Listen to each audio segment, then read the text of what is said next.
허환구의 라디오 오늘. 여러분 안녕하십니까, 허환구입니다. 세계를 무대로 K-팝을 넘어 K-문화의 전도사로 활약하고 있는 그룹이죠. 방탄소년단이 데뷔 10주년을 맞았네요. 민간경제연구원의 분석에 따르면 관광, 유통, 미술 등 국내 각 생산 분야에 유발한 BTS 효과가 연평균 4조 원을 넘고 부가가치도 1조 원 이상이라고 합니다. 2013년 국내 음반 수출국과 수출액이 57개국 2,700만 달러였는데, 그런데 지난해에는 140개국으로 늘었고요. 수출액도 2억 3천만 달러로 10배 가까이나 증가했습니다. 방탄소년단의 활약을 두고 미국 CNN은 비틀스보다 더 대단한 성취를 했다는 찬사를 보내기도 했죠. 10주년을 맞은 BTS는 팬들에게 우리 함께 방탄노년단까지 가보자는 메시지를 보냈다는데요. BTS가 이끄는 한류 문화의 글로벌 도전이 앞으로도 끊임없이 이어지길 바랍니다. 6월 13일 화요일 라디오 오늘 광고 듣고 시작합니다. 뜨거운 여름 불경기를 한 번에 날려버릴 KG 모빌리티만의 특별한 혜택. 완전히 새로운 디자인 1,800만 원대로 시작하는 합리적 가격의 더 뉴 티볼리 출시. 거기에 토레스 티볼리 하루 1만 원대 신개념 리스형 할부까지. 개별 서비스 인하 혜택이 6월에 종료되니 서두르세요. KG 모빌리티 전시장에서. 네, 라디오 오늘 화요일 순서 시작합니다. 1부 생활 속 법률 문제를 쉽고 명쾌하게 풀어보는 시간, 안형진의 쾌도난법 함께하겠고요. 2부 이슈 오늘에서는 상주시에서 통합신청사 건립을 추진 중인데요. 지금 한창 논란이 되고 있어요. 잠시 후 상주의 소리 유희순 대표를 연결해서 자세한 얘기 들어보겠습니다. 이어서 한 주간의 시사 이슈 알아보는 시간, 최요한의 시사 따라잡기 준비되어 있습니다. 라디오 오늘 유튜브로도 다시 들으실 수 있습니다. 많은 애청 바랍니다.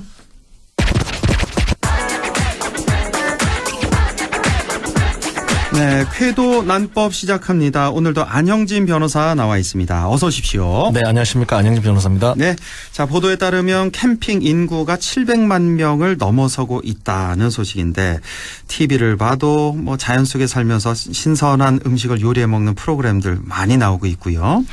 경상북도도 이런 흐름에 따라서 지난 6월 4일 대한민국 캠핑 1번지를 목표로 수립한 4대 전략 13개 실행 과제를 중심으로 캠핑 인프라 확충에 박차를 가하고 있다고 밝혔는데요. 오늘은 이와 관련해서 안동을 비롯한 경북 북부 지역의 새로운 비전 설정 필요성과 법적 문제에 관해서 얘기 나눠보겠습니다. 자, 안형진 변호사 시작해 주시죠. 네, 참 저도 고민이 많은데요. 네. 과연 안동 발전을 위한 비전이 뭔지 고민을 하고 납니다. 뭐 1,000만 관광도시다, 30만 정주도시다, 이런 게 부르짖은 게 벌써 한 10년이 넘었을 겁니다. 네. 근데 잘 느끼시듯이 별반 변화가 없습니다. 네. 또 이거 언급해서 참 그런데요. 저 멀리 골짜기에 잘 쓰져나는 컨벤션 센터 지어놓는 것 빼고는 별로 떠오른 게 없는데요. 컨벤션 센터 얘기 또 합니까, 오늘도? 네, 그렇습니다. 단골 메뉴입니다. 네. 그렇습니다. 첫째, 시대의 흐름. 네. 두 번째, 지역의 실정을 고려해서 새로운 비전의 정립이 필요하다는 겁니다. 그래서 캠핑 문화의 중심 도시 안동, 네. 뭐 또 안동 지역이라는 비전을 가지고 행정력, 정치력을 집중하자는 제안을 하고 싶은데요. 아, 캠핑 문화의 중심 도시 안동. 그렇습니다. 아, 여기에 이제 집중해 보자. 네네. 일단 캠핑의 현황을 살펴볼 필요가 있는데요. 네. 잘 아시듯이 나는 자연인이다라는 프로그램이 폭발적인 인기를 끌며 장수 프로그램으로 자리 잡고 있습니다. 네. 삶이 참 너무 힘드니까 힐링이 시대의 주요 키워드가 됐고요. 전국 캠핑카의 등록 대수는 지난 2014년에 4천여 대에서 2021년 3만여 대로 급증했습니다. 14년에 4천여 대였는데 그렇습니다. 21년에 3만여 대. 지금은 지금 뭐 한 4만여 대 되는 거 아니에요? 안동도 강변에 가보면 많습니다. 그러니까 계속 늘어나고. 네. 근데 이 캠핑카가 보니까 얼마 전에 뉴스에도 나오던데 네. 캠핑카는 이렇게 급증하고 있는데 캠핑카를 주차할 곳이 없어서 맞습니다. 지금 보면은 왜 그 강변 그 주차장 네, 이쪽에 많이 세워져 있고 그래서 이것도 네. 좀 대책이 필요해 보이네요, 사실. 맞습니다. 네. 그래서 지금 한국관광공사, 한국무역 통계진흥원의 통계에 따르면은 국내 캠핑 인구가 2019년에 약 530만 명에서 2020년 약 680만 명을 증가했고 2021년 방금 말씀 주셨듯이 700만 명을 넘었었다고 합니다. 캠핑 시장 규모도 점점 증가하고 있는데요. 2019년에는 3조 689억 원이었는데 2021년 저작년이죠. 6조 3천억 원대를 기록했습니다. 폭발적이네요. 두 배인데요. 정말. 코로나 때문에 더더욱 이래 된 경향이 맞아요, 있습니다. 맞아요. 코로나 갈 때. 데가 없으니까. 맞습니다. 예. 그래서 이 6조라는 시장이 좀 잘 안 다가오실 수도 있는데요. 좀 여기 굉장히 재밌는 말씀 드리겠습니다. 예. 한국은 전통적으로 이제 농수산 축산물 중에 쌀이 제일 큰 부지가 있는데 그렇죠. 2016년경에 돈육 생산액이 1위가 되었다고 합니다. 예. 근데 한국농촌경제연구원 2017년 자료에 의하면은 2016년에 국내 돈육 총 생산량이 6조 7,700억 원입니다. 그럼 비슷한 거네요. 예, 그러니까 캠핑 시장이나 그렇죠. 돼지고기 시장이나 돼지고기 총 생산 액수와 캠핑이 비슷하다는 거죠. 그게 얼마나 어마어마하다는 얘기입니까? 어마어마할 텐데. 어마어마합니다. 돼지고기 생산 그렇습니다. 그래서 이제 캠핑 시장의 규모가 국내 돈육 시장 전체 규모랑 이제 맞먹게 된 건데요. 예. 그 지역의 상황을 잠깐 살펴보면요. 예. 그 안동을 봐도 안동 인동면에 캠핑장이 있고요. 단호 샌드파크는 물론이고 사실 변변한 캠핑 시설이 없는 이마 금소 생태공원이나 낙동 강변에도 또 나무 암산 일대에도 뭐 차박을 하거나 텐트를 치고 있는 모습들을 어렵지 않게 볼 수 있고요. 예, 예. 특히 지난 3월 31일부터 4월 2일까지 구미 낙동강 체육공원에서 열린 국내 최대 캠핑 페스티벌인 고아웃 캠프의 경우에는요. 보도에 의하면 2천여 동 텐트에 1만 7천여 명이 참여해서 성황리에 진행된 실제 사례가 있습니다. 아니 한 곳에 텐트가 2천여 동이 쳐지고 그렇죠. 17,000여 명이 함께 했다고요? 한 3일 만에 그렇습니다. 3일 동안 이거 3으로 나눠야 되는군요. 그래도 어마어마하죠. 어마어마하네요, 정말. 예. 안동말로 노났다 이런데요. 노났다. 예. 그래서 이런 국내 통계 및 지역의 실제 상황을 보면은 이제 지역이 살 길은 캠핑이라는 점은 분명해 보입니다. 그래요. 예. 사실 저는 개인적으로 캠핑은 안 좋아하거든요. 네네. 사실은 안 좋아하는데 아이들 등살에 못 이겨서 한 두세 번 작년 재작년 이렇게 갔던 기억이 나네요. 그래서 끝까지 저는 자고 오지는 않았는데 제 고집으로 나가서 고기만 구워 잡숴도 그 억수로 맛있습니다. 맞아요. 좋긴 좋더라고요. 네네.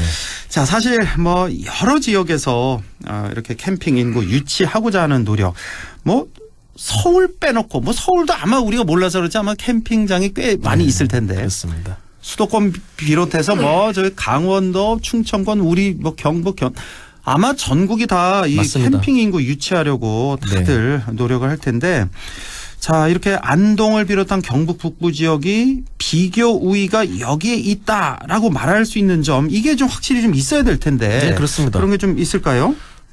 잠깐 추가해서 말씀드리면 첫 번째 네. 전국이 난리인데 안동은 캠핑에 유치해보자는 뜨거운 흐름은 시청인에 좀 발견되기 어렵지 않나 이런 좀 지적을 하고 싶고요. 네. 자, 그렇습니다. 응달이 양달이 되고 양달이 응달이 된다는 옛말이 있듯이 안동 지역은 전국에서 유일하게 댐이 2개나 위치하고 있고 상수원 보호구역이라서 그로 인한 각종 규제에 신음해 왔습니다. 그런데 네. 이를 바꾸어 말하면요. 이 천혜의 물길과 호수 그리고 잘 보존된 강제적으로 보존된 자연이 있다는 말이기도 합니다. 그래서 어느 지역보다 그 점 하나는 탁월하기 때문에 호수나 강 근처에 캠핑장을 조성하면 산과 물이 잘 어루어진 그런 곳을 만들 수 있고요, 쉽게. 더군다나 이게 호수가 많고 이렇다는 것은 수상 스포츠를 할 수 있다는 거죠. 그렇죠. 그래서 다른 곳에 비해서 이런 매력적으로 탈바꿈시키는 건 어렵지 않나 보이고요. 그러네요. 안동 생각하니까 댐 2개나 있으니까 맞습니다. 거기 또 댐 그 호수물을 바라보면서 캠핑 그렇죠. 멋지잖아요. 맞습니다. 근데 그 호수 주변에 이거 허가가 잘 안 나지 않나 싶어요. 그 임동 캠핑장을 봐도 그렇고 그 주변에 지금 낼 수 있는 방법이 있고 방법이 또 있긴 있죠. 자연 해제 보호구역, 자연 보호구역 해제인가 그런 흐름도 맞습니다. 있기 때문에 그리고 캠핑장은 다른 시설과 그렇게 오염물이 많이 나오지는 않습니다. 그냥 해먹고 씻고 가는 거기 때문에요. 또 거기 딱 이렇게 정식으로 이제 관리인도 딱 그렇죠. 둬서 그렇습니다. 환경 오염 없이 잘 관리한다면 그렇습니다. 정말 괜찮겠는데 우리 호수가 있으니까. 예, 여기가 굉장히 좋습니다. 경북 북부가 최고입니다. 그렇죠. 예. 그래서 또 중요한 건 이제 캠핑 성공 노하우를 가진 민간업자하고 사업 초기부터 충분히 소통해서 시설을 조성하고 또 캠핑장 프로그램이 중요하거든요. 거기서 아침에 요리 프로그램 한다든지 아이들 체험 이렇게 하면은 금상첨화할 건데요. 예. 그렇습니다.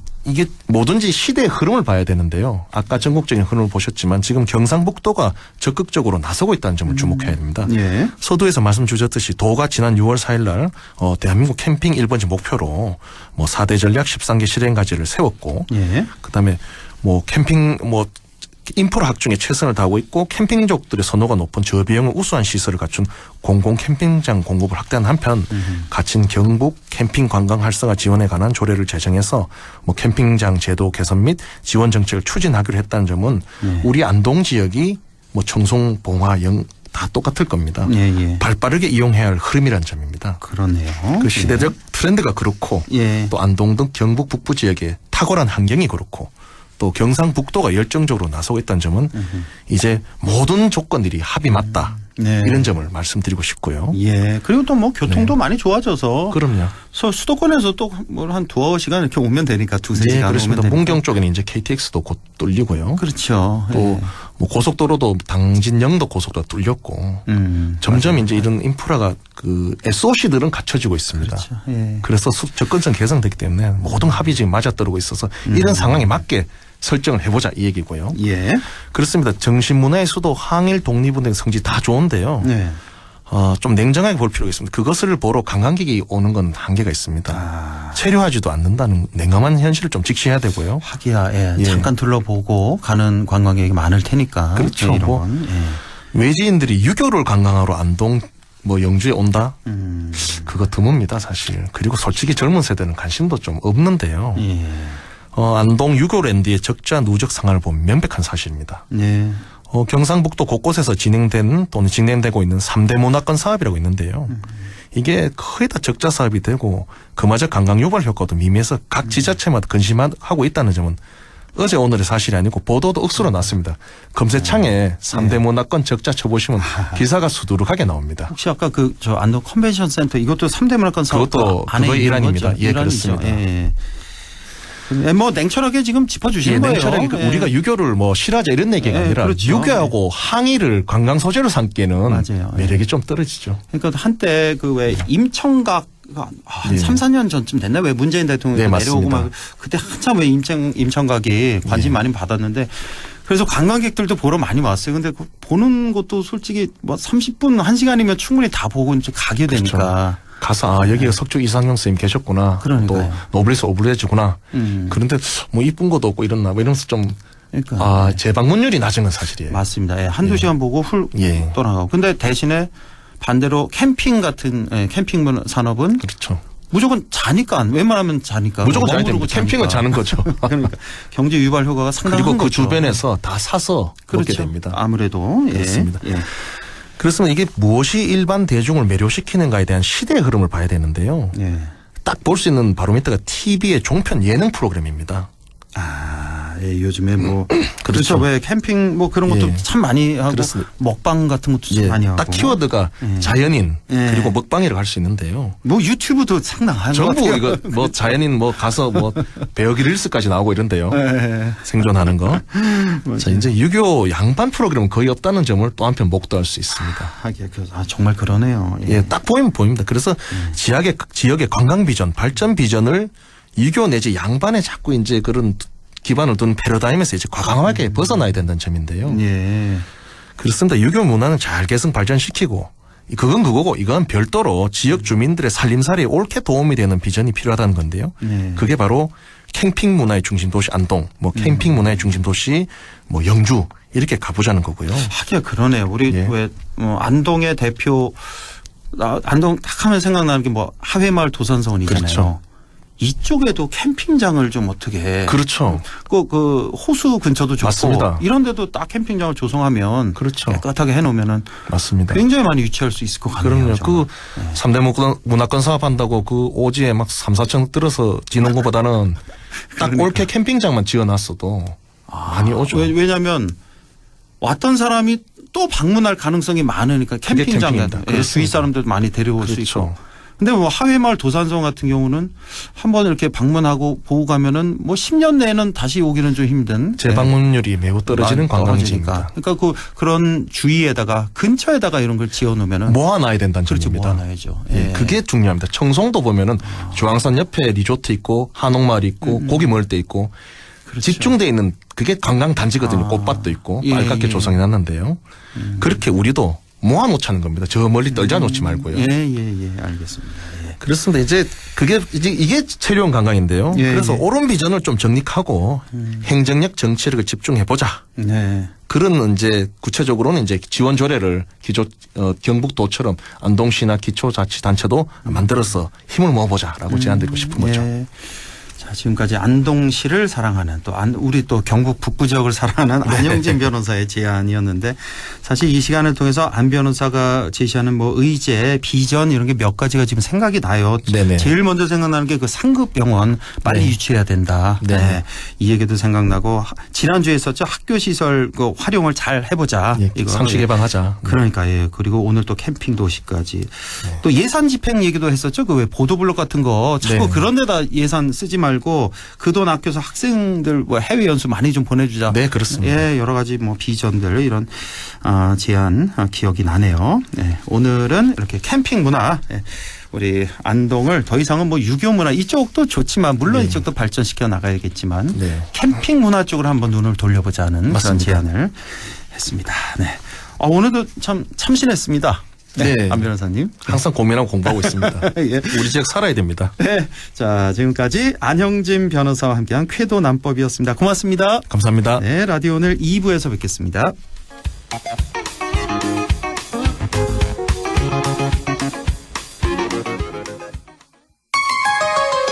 MBC 라디오 가구 살 땐 꼭 한번 가보자. 안동 명품 가구 백화점. 흑표 흑침대, 양성국 갤러리, 금성침대, 한국 가죽 소파, 장수돌 침대. 다양한 브랜드 가구를 한 곳에서 쇼핑할 수 있는 대형 가구 전시장. 안동 명품 가구 백화점. 네 얼굴 와 글로? 야근한다고 티다. 네 월급은 와 글로? 최저임금은 안 오르지. 물가는 오르지. 내가 진짜 박스 죽겠다. 물가는 내리고 최저임금은 올리고 민주노총 경북지역본부가 앞장서겠습니다. 1577-2260. 나에게 딱 맞는 대학.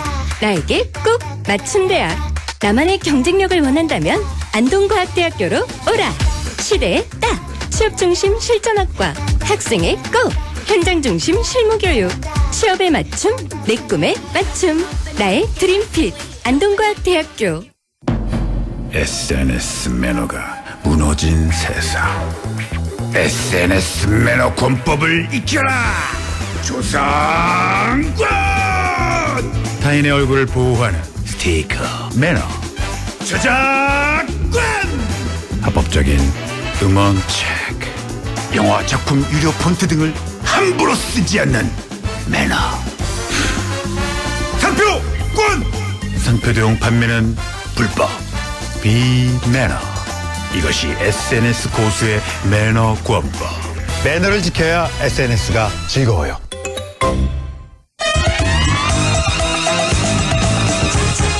고마워요.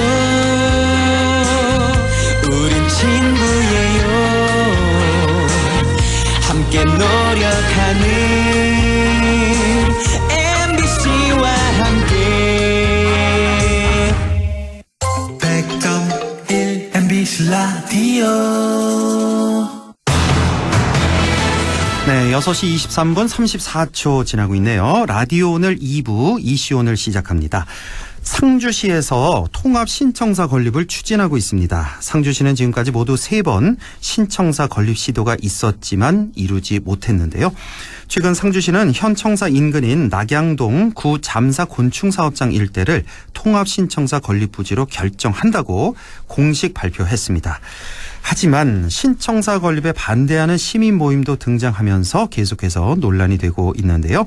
상주시 통합 신청사 건립 논란, 상주의 소리 유희순 대표를 연결해서 자세히 알아보겠습니다.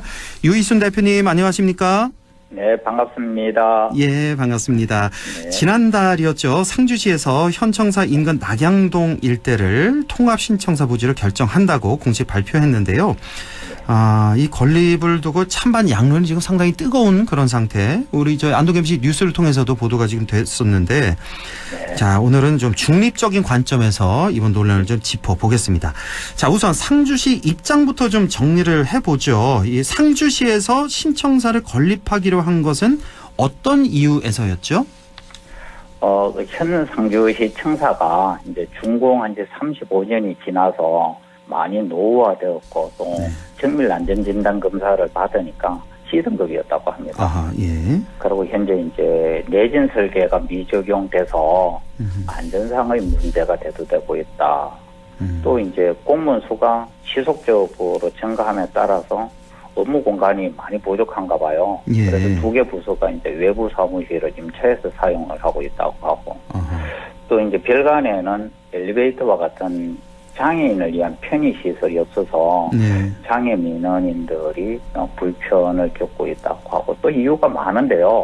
한두 가지 더 이제 상주시 입장을 말씀을 드리면은 현청사의 부지 면적이 13,000제곱미터 정도 된다고 하는데요. 예. 의회와 이제 통합청사를 건립을 하거나 이런 것 위해서는 주차 공간이 늘어나야 되고 또 이제 주민 편의 시설을 함께 조성해야 되는데 이런 게 어렵다. 왜 그러냐 하면은 현재 청사를 신축하는 많은 지자체들이 이 업무 공간만이 아니고 주민 쉼터라든지 뭐 강정과 같은 이런 주민 편의 공간을 도입하는 게 유행인가 봐요. 네, 그렇죠. 그래서 이런 이제 추세에 맞춰서 상주시도 시청사를 다시 이제 짓게 되면은 시민들의 문화복지 수요를 충족하기 위한 그런 공간을 만들겠다고 하고 또 한 가지는 20년에 걸쳐서 이미 이제 1,316억이라는 막대한 청사 기금을 적립한 것은 청사에 대한 시민들의 공감대가 형성되어서 가능했던 일이었다. 그리고 이미 좀 전에 이제 앵커께서 말씀하신 것처럼 이전에도 여러 차례 청사 건립을 시도했는데 번번이 무산됐는데 이번에는 정말로 꼭 건립을 하겠다 이런 입장인 것 같습니다. 네, 지금 이렇게 상주시 입장 정리를 해주셨는데 뭐 말씀 들어보니까 당장 지어야겠네요. 일단은 뭐 상당히 노후화된 건물, 뭐 공간도 지금 협소하고 편의시설도 많이 부족하고 그리고 청사 기금이 얼마라고요? 1,300억 원을 이미 조성을 16억을 이미 조성을 해놓은 상태. 그렇죠. 예. 자, 이런 상태입니다. 예, 이제 청취자 여러분들 다 이해를 하셨을 것 같고. 자, 그런데 지난달 11일이죠. 구 잠사 곤증 사업장 일대가 이제 신청사 부지로 결정이 됐는데, 자, 우선 이 신청사 부지 결정 과정에서 뭐 어떤 문제점이라든가 뭐 그런 점은 없었습니까? 이제 뭐 문제는 이제 보는 관점에 따라서 좀 다를 수 있는데 현재 진행되었던 과정을 제가 말씀을 드리고 시청자분들이 청취자분들이 판단하시면 될 것 같아요. 지난해 10월에 상주시 신청사 건립 추진위원회 구성 및 운영 조례가 제정이 되었습니다. 그 조례에 따라서 12월 달에 전문가, 주민 대표, 그다음에 공무원, 당면직 등으로 추진위원회가 이제 구성이 되었습니다. 이 이제 추진위원회가 여러 곳의 후보지가 있었는데 신청사 건립 후보지를 낙양동, 만산동, 성동동으로 이제 압축을 했고. 처음에 3곳으로 압축을 했고요. 네, 처음에 9곳이 추천을 받았는데 그것을 3곳으로 이제 압축을 했고. 이제 어떻게 그러면 이 3곳 중에서 최종 분지를 선정할 것인가에 대한 평가 기준을 만들었습니다. 그리고 이제 4월 16일에는 주민 설명회를 한 차례 열었죠. 그다음에 평가와 관련해서는 설문조사에서 이제 50%, 용역사가 하는 정량평가 40%, 추진위원회가 하는 정성평가의 10%로 구성을 했고요. 이제 이 중에 설문조사가 굉장히 중요한데 전체 상주시 공무원하고 상주 시민 1,000명을 대상으로 실시를 하되 배점은 시민들한테 80점을 주고 공무원한테는 20점을 반영을 하기로 했습니다. 그리고 여기서 이제 논란이 되는 것 중에 설문을 위한 시민 참여자 1,000명 중에서 50명은 노인회 등 시민단체 몫으로 배정을 했고 예. 나머지 이제 950명을 두고 읍면동 인구 비례에 대해서 배정을 하기로 하고 용역사에서 시행을 했는데 예. 문제는 여기에서 생겼어요. 그러니까 4월 2일부터 4일간에 걸쳐서 설문조사를 처음에 계획을 했는데 예. 첫날 2-3시간 만에 이제 모두 끝났다고 합니다. 아, 사흘을 기획을 했었는데 첫날 2-3시간 만에 설문조사가 모두 끝났다. 그렇죠. 1000명 그러니까, 조사를 다 한 거군요. 예, 그러니까 허 아나운서님도 설문조사를 하려고 행정복지센터를 방문을 했는데 이게 다 끝나버렸다고 하면 굉장히 허탈하겠죠. 허탈하죠. 예. 화도 많이 나겠죠. 예. 그래서 참 이 행정복지센터에 기간 동안에 온 모든 분들을 수용을 하고 예.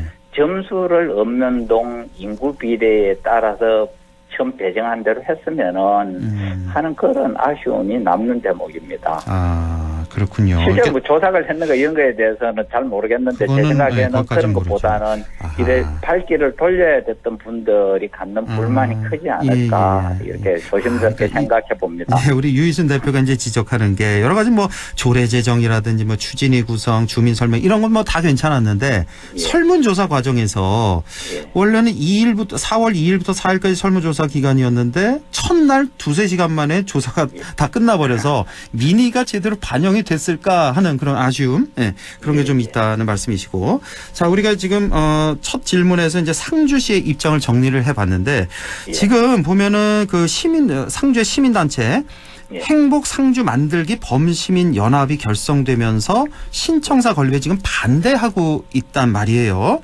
자, 신청사 건립에 반대하는 그 입장 좀 정리해 주신다면요.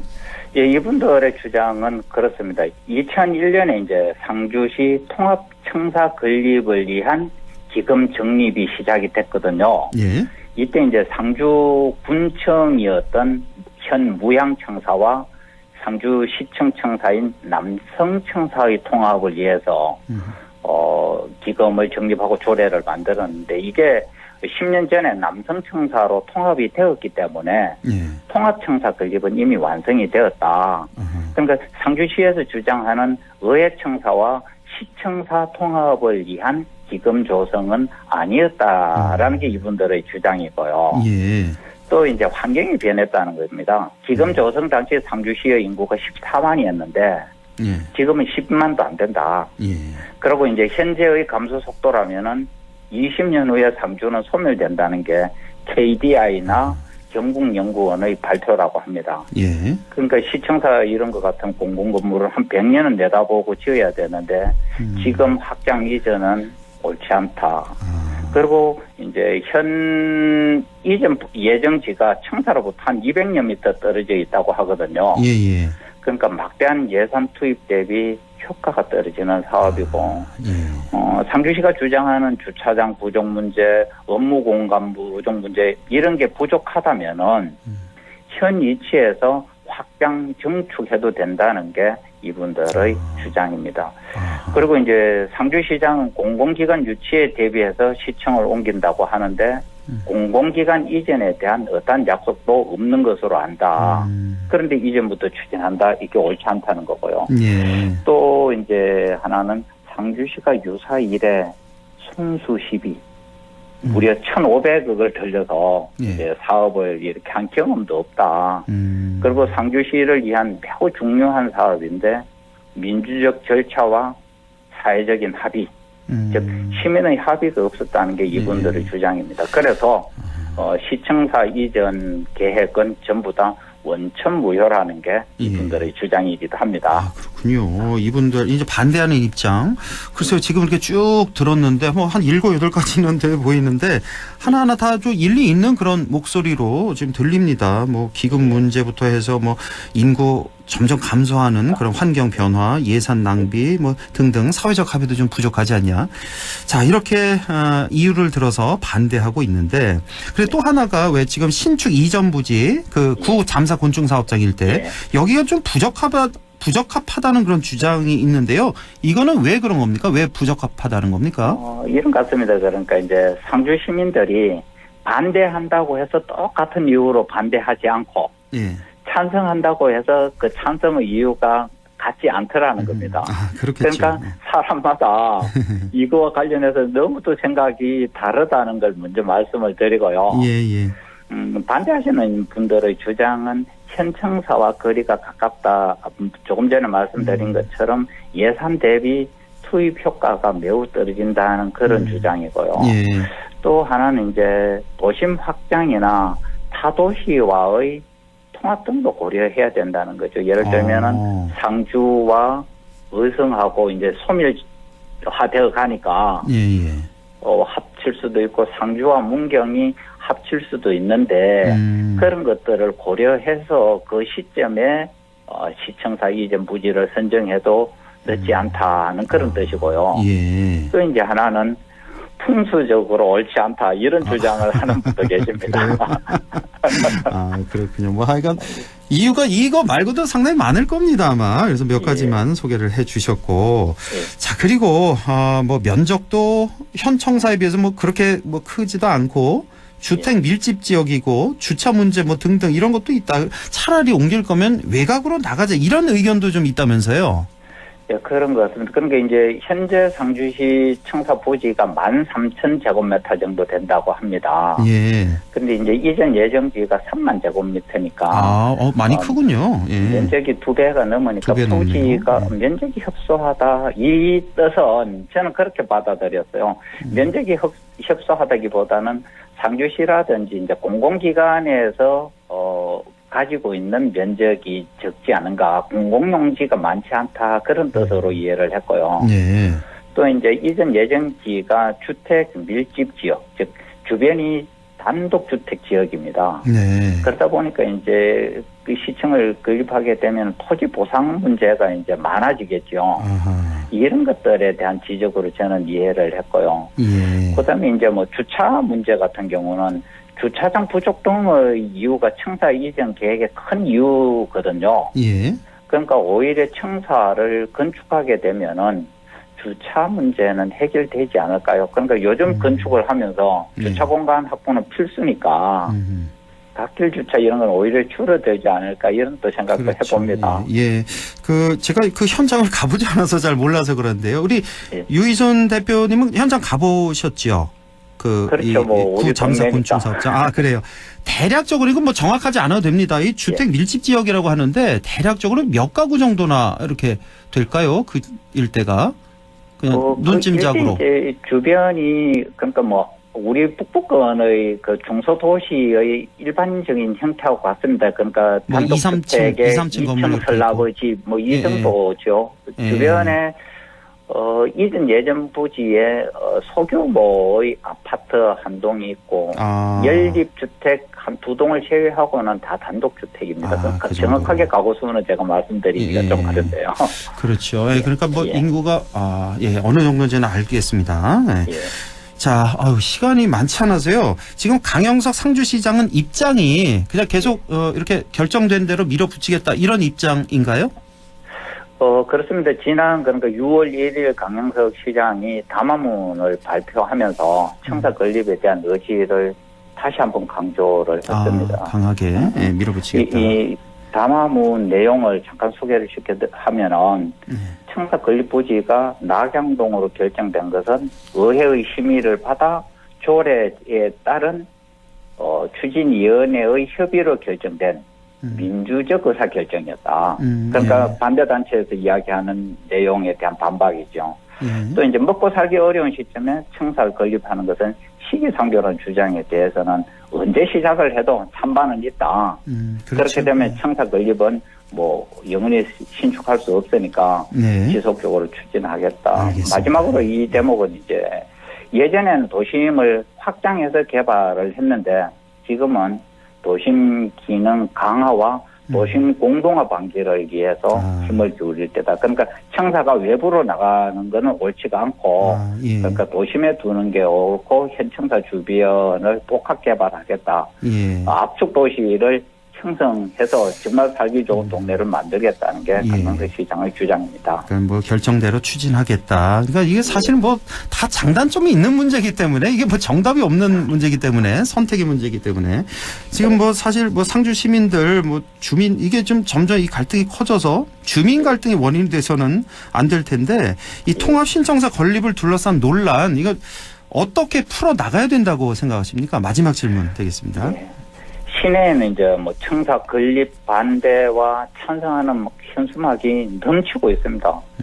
그러니까 이 전부 다 주장들을 들어보면 우리 MC께서 말씀하셨듯이 다 옳거든요. 네. 충분히 또 납득되기도 하고요. 네. 그런데 이제 시민 편의를 제공하기 위해서 추진하는 통합청사가 오히려 주민 갈등으로 번지는 것에 대해서 개인적으로 굉장히 안타깝게 생각을 합니다. 또 하나는 이제 시민의 갈등을 해결할 수 있는 사람은 강명석 상주시장밖에 없습니다. 네. 반대쪽의 논리를 잘 짚어보고 부족한 추진하는 과정에서 이제 부족한 점은 없었는지 검토해서 시민의 합의를 이끌어낼 때까지 최선을 다하는 그런 모습을 보여줬으면 좋겠습니다. 예. 그리고 이 시청사 이전에 대한 책임과 성과도 전부 다 강명석 시장 몫이라는 걸 한 번 더 기억해 주셨으면 좋겠습니다. 예, 그만큼 아주 신중하게 추진해야 된다는 그런 말씀까지. 아유, 오늘 아주 소중한 말씀 잘 들었습니다, 대표님. 고맙습니다. 네, 고맙습니다. 네, 지금까지 상주의 소리 유희순 대표였습니다. 라디오 오늘에서는 청취자 여러분의 참여를 기다리고 있습니다. 우리 지역에서 발생한 사건 사고 소식이나 함께 토론하고 싶은 내용을 안동 MBC 홈페이지 라디오 오늘 게시판에 올려주시기 바랍니다. 전화와 문자 참여도 하실 수 있습니다. 전화는 851국에 7191번, 문자는 샵 0913번으로 보내주시면 됩니다. 문자는 단문 50원, 장문 100원의 정보 이용료가 있습니다. 여러분의 많은 참여 바랍니다.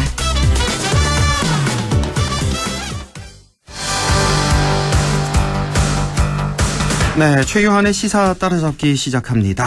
중국의 싱하이밍 주한 중국 대사의 미국 승리, 중국 패배 배팅은 잘못된 판단이다. 중국 패배에 배팅하면 나중에 반드시 후회한다. 이 발언이 지금 아주 뜨거운 감자가 되고 있는데요. 이 내용 자세히 알아보겠습니다. 오늘도 최요한 시사평론가와 함께합니다. 안녕하십니까? 예, 반갑습니다. 최요한입니다. 예, 자 우선 현안 살펴보기 전에 이 싱하이밍 중국 대사가 이재명 대표와의 만찬 회동에서 이렇게 배팅 발언 소개해드린 이 배팅 발언을 했는데 지금 아주 정치권에 발칵 뒤집힌 그런 형국입니다. 지금 예. 상당히 후폭풍이 크네요. 의외로. 일단은 뭐 대통령까지 나서서 이 사건에 대해서 경고하는 거 보면 확실하게 이제 상황이 좀 심각합니다. 예. 그런데 그 어떤 언론도 싱하이밍 중국 대사가 이재명 대표에게 이 한국이 이렇게 배팅하고 있다라고 직격한 배경에 대해서 언급을 하지 않고 있어요. 어허. 이거는 제가 좀 이따 설명드리고요. 예. 일단 중국 대사가 제1야당 대표에게 이러니 저러니 한나라 외교기조 지적하고 미국과 중국 패권 전쟁에서 미국에 기울어지는 듯한 한국 분위기에 경고하고 나서고 그러고 나니까 이제 눈에 가시 같은 이재명 민주당 대표에게 국민의힘은 화력이 온통 집중을 하고 있죠. 예.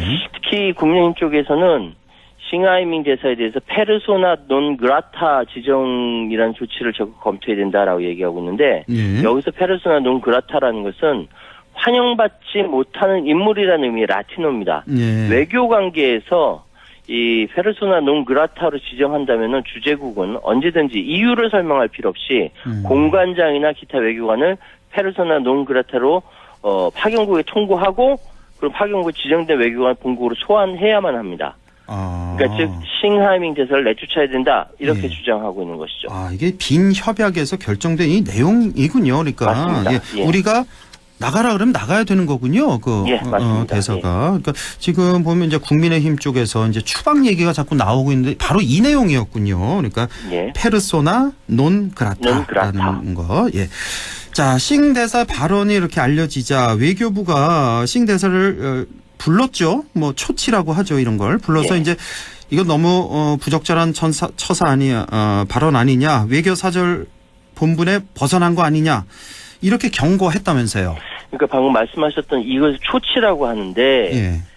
외교부가 그러니까 장어진 제1차관이요. 외교적 언어로는 이례적으로 도발, 처신, 굉장히 강도 높은 표현을 총동원했어요. 예. 또 이때 조태용 국가안보실장 모학스러의 기조연설에서 중국을 향해서 상호 존중이 기본이다 경고성 발언도 했습니다. 그러니까 9일 하루 동안 국가안보실장, 외교부 장차관, 외교안보라인 총출동해서 네.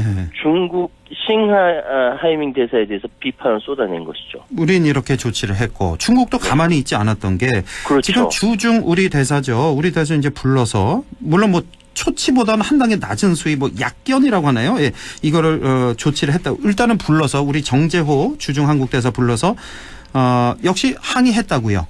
예, 맞습니다. 맞불을 놓은 거죠. 예. 그러니까 중국 입장은 싱하이밍 대사는 한국의 각계각층의 인사들과 폭넓은 저촉과 교류하는 것이 원래 책임이다. 이해증진하기 위한 목적이다.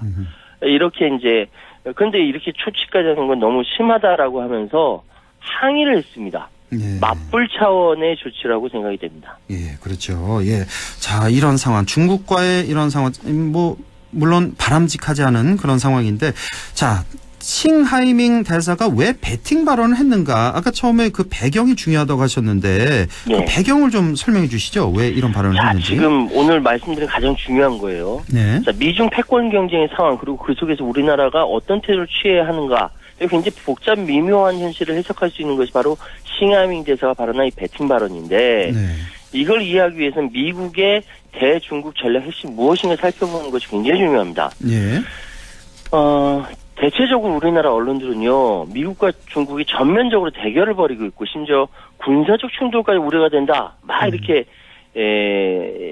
보도를 합니다. 예, 예. 근데 이건 한쪽만 바라보고 있는 거예요. 아, 다른 한쪽을. 미국의 대중국 전략은 단순히 미국 경제를 추격하고 있는 중국을 따돌리고 포위하는 과정에서 나타나는 단순한 구도가 아닙니다. 제가 예전에도 한번 이 말씀을 드렸던 것 같은데 예. 미국과 중국의 관계는요.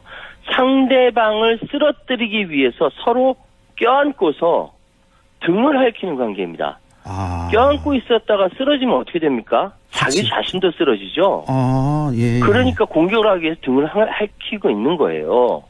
그래서 지금 미국은 중국에 대해서 압박과 견제에 나서는 건 당연한데 동시에 시장 협력에 매우 적극적입니다. 아, 지금 미중부의 패권 전쟁 하잖아요. 그러니까 상대를 쓰러뜨려야 되는데 그냥 껴안기만 하는 것도 아니고 등을 핥히고만 하고 있는 것도 아니고 동시에 하고 있다 이거군요. 그러니까 그렇죠. 압박과 견제를 하면서도 시장 협력도 뒤에서는 하고 있다. 아, 그러면 여기서 이제 시장 협력이라는 표현을 쓰셨는데 이건 좀 처음 듣는 단어 같거든요. 이건 어떤 뜻인가요?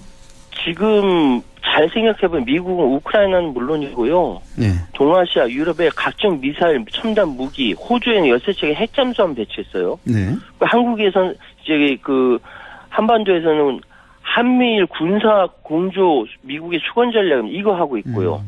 이 상황 보면 굉장히 살벌한데 이게 동아시아의 현실적인 문제죠. 그런데 미국이 바보가 아닙니다. 그렇기 때문에 본토에서는 미국, 중국과 함께 어떻게 하면 물건을 많이 이렇게 판매할 수 있는가는 시장 활용 전략을 지금 명확하게 펼치고 있습니다. 아, 그러니까 본토에서는 시장 활용 전략을 미국은 쓰고 있다. 뒤에서 조용히 조금 더 구체적으로 말씀하신다면요. 그 한쪽에서 전쟁 우는 이야기하면서 바이든 시진핑과 굉장히 진지한 접촉을 하고 있는데요.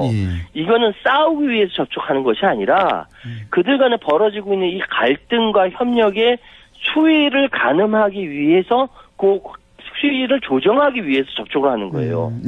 자, 세계 최대의 개도국 시장이 어디입니까? 중국입니다. 예. 세계 최대의 선진 시장이 어디입니까? 월스트리트예요. 예. 이것이 아주 절묘하게 경쟁과 보완이 서로 오버랩되고 있거든요. 자, 지금 투자 상황을 한번 보죠. 투자는요, 지금 2020년 기준으로 양국의 상호 금융투자 총규모가 3조 3천억 달러입니다. 우리나라 돈으로 4,268조 원이에요. 예. 어마어마합니다. 근데 양쪽이 비슷비슷해요. 이 서로 투자하는 것이.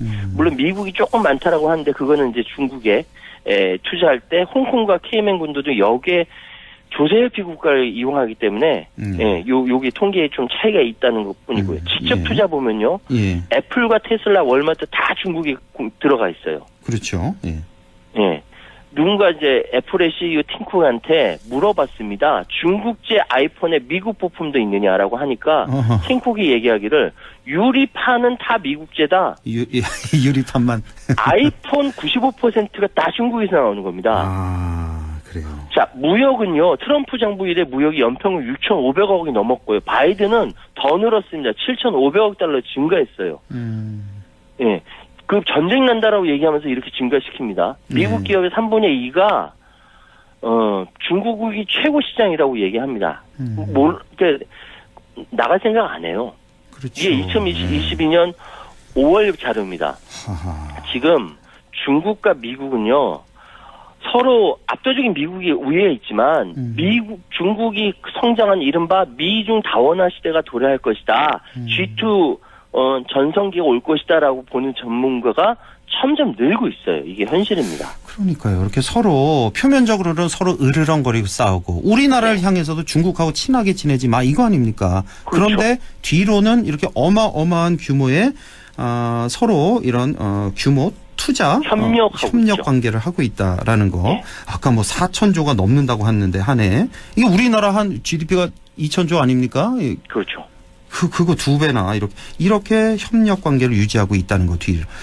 우리한테는 좀 압력을 가하잖아요. 중국하고 좀 친하게 지내지 말라고. 그러니까 이게 우리가 말려드는 것 같다는 생각이 드는데요. 그러니까요. 단순한 대립 상황으로만 보면 안 됩니다. 이게 언론에서 쓰면은 정책 위반하는 사람들 그렇게 생각하면 안 되거든요. 예. 다 그거 따라가는 것 같아요. 충돌할 때 마치 내일이라 전쟁 같듯이 북치고 장구치고 엄청 시끄럽고 한국 언론도 그거 받아쓰는데 물밑에서 아주 조용히 서로 장사해요. 그러니까. 서로 이익 주고받죠. 이렇게 대결하게 될 때 효과가 두 가지가 나옵니다. 한 가지는 뭐냐면 첫 번째 중국 주변국의 중국 시장 접근을 제한합니다. 즉 한국이 중국과 밀접해지는 거 방해하는 거예요. 예. 또 다른 하나는 이 지역 동북아시아에서 미국의 독보적 권리를 향유한다입니다.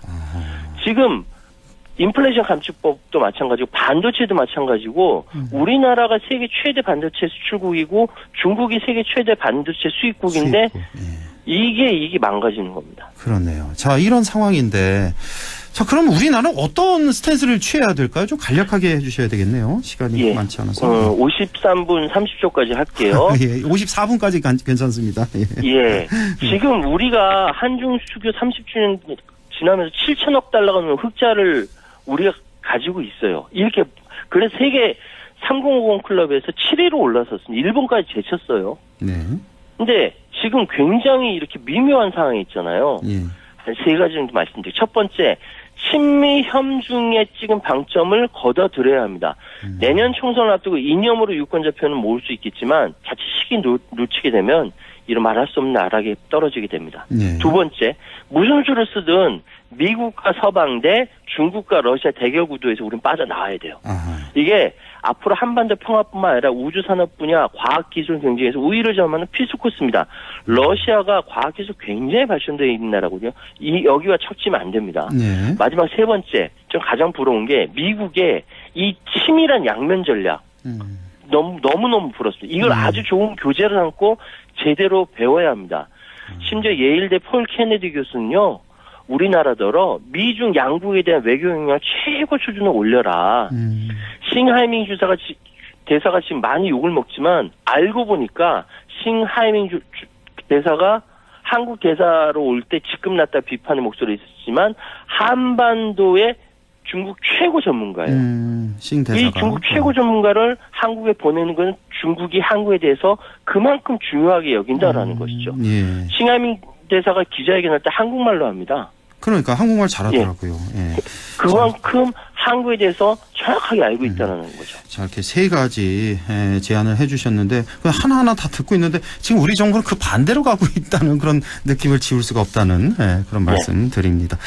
아이고 또 이거 말고도 또 하실 말씀 많은데 이쯤 하고요. 지금 오늘 쭉 이렇게 설명해 주신 내용은 우석대학교 한광수 석좌 교수의 미중 패권 전쟁 없다를 근거에 둔 말씀이라는 점. 제가 대학 알려드립니다. 예. 박사 과정에서 예. 이걸 가지고 레포트 발표하면서 이게 우리한테 필요하다라고 생각됐기 때문에 이 시간 통해서 예. 말씀을 드리는 겁니다. 예. 오늘도 아주 너무나 알찬 내용 잘 들었습니다. 고맙습니다. 지금까지 최요한 시사평론가였습니다. 고맙습니다. 예, 감사합니다. 네.